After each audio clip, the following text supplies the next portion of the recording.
नमस्कार, आप देख रहे हैं द बिहार एक्सप्रेस। क्या आपने कभी सोचा था जिस सीट पर बीजेपी का लगभग 30 साल से दबदबा था, उसी सीट पर पहली बार चुनाव लड़ने वाले प्रशांत किशोर जीत पाएंगे? जी हाँ, प्रशांत किशोर का यह व्यक्तिगत रूप से पहला चुनाव है। आखिर ऐसा क्या हुआ कि बीजेपी का मजबूत गढ़ ढह गया? क्या यह सिर्फ एंटी इनकम्बेंसी थी, या प्रशांत किशोर की रणनीति ने पूरा खेल बदल दिया और बीजेपी को पटका दे दिया? आज हम इसी सवाल का जवाब ढूंढेंगे। आखिर बांकीपुर विधानसभा सीट इतनी खास क्यों थी? बांकीपुर विधानसभा सीट एक सीट नहीं थी, इसे बीजेपी का सबसे मजबूत गढ़ माना जाता था। इस उपचुनाव में जन स्वराज के संस्थापक प्रशांत किशोर ने बीजेपी के उम्मीदवार को लगभग 19,000 के वोटों से हराया। इससे कई विश्लेषकों ने यह कहा है कि राजनीतिक उलटफेर बताया जा रहा है। ये वाकई में बहुत बड़ा अंतर है। इस जीत ने बिहार की राजनीति में नई चर्चा शुरू कर दी है। इस चुनाव में प्रशांत किशोर की कई रणनीति दिखाई दी, जिसमें से कुछ खास है। जैसे प्रशांत किशोर की रणनीति कई हिस्सों में दिखाई दी। लगातार ग्राउंड कनेक्ट, उन्होंने लंबे समय तक लोगों के बीच जाकर स्थानीय मुद्दों को उठाया, जिससे उनको बहुत ज़्यादा फायदा हुआ। युवा मतदाताओं पर फोकस किया, रोजगार, शिक्षा और व्यवस्था सुधार जैसे मुद्दों को प्रमुख बनाया। जन स्वराज की अलग पहचान इसलिए बन पाई क्योंकि उन्होंने खुद को पारंपरिक दलों से अलग विकल्प के रूप में पेश किया। उन्होंने दिखाया कि वो अगर सत्ता में आएंगे तो विकास करेंगे। साथ ही उन्होंने स्थानीय बनाम राष्ट्रीय मुद्दे को प्रचार में लाया। प्रचार में स्थानीय समस्याओं पर अधिक जोर दिया और व्यक्तिगत अभियान में पार्टी से ज़्यादा अपनी छवि और विश्वसनीयता पर ध्यान दिया।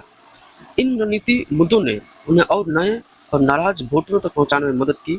कई विश्लेषकों और राजनीतिकारों का यह कहना है कि उनकी जीत का प्रमुख कारण में से एक यह भी माना जाता है। अगर बात करें कि बीजेपी क्यों हार गई, तो बीजेपी की हार का एक और बड़ा मुद्दा है जो इस देश में अभी दिल्ली के जंतर मंतर पर हुआ है।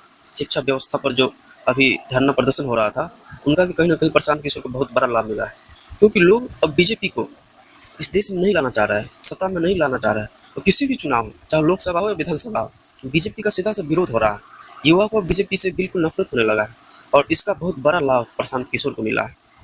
किसी भी चुनाव में हार का एक ही कारण नहीं होता है। इस चुनाव में जिन कारणों की चर्चा हुई है, उनमें शामिल है लंबे समय से सीट पर रहने के कारण कुछ मतदाताओं ने बदलाव की इच्छा की, उम्मीदवार बदलने के फैसले को लेकर राजनीतिक चर्चा, स्थानीय मुद्दों पर मतदाताओं की नाराजगी और प्रशांत किशोर का लगातार जमीनी अभियान। बीजेपी नेतृत्व ने भी हार के बाद आत्ममंथन की बात कही है। इन चुनाव से एक और बड़ा मुद्दा सामने आ गया है। क्या बिहार की राजनीति बदल रही है? यह सिर्फ एक उपचुनाव है, इसलिए इस पूरे बिहार का भविष्य तय नहीं हो सकता, लेकिन इस नतीजे से यह संकेत जरूर दिया है कि नई राजनीतिक ताकतों के लिए जगह बन सकती है। युवा मतदाता अलग विकल्प तलाश रहे हैं। पारंपरिक दलों को अपनी राजनीति पर दोबारा विचार करना पड़ सकता है। आगे के चुनाव बताएंगे कि बदलाव अस्थायी है या सिर्फ एक उपचुनाव तक सीमित है। बांकीपुर का नतीजा सिर्फ एक सीट तक की कहानी नहीं है, बल्कि बदलती राजनीति का संकेत भी माना जा रहा है। आपकी राय क्या है? क्या प्रशांत किशोर की जीत उनकी राजनीति की सफलता या बीजेपी की कमजोरी का परिणाम है? अपनी राय कमेंट में जरूर लिखिए, और अगर आपको ऐसी ही रिसर्च आधारित वीडियो पसंद है तो चैनल को सब्सक्राइब करना ना भूलें।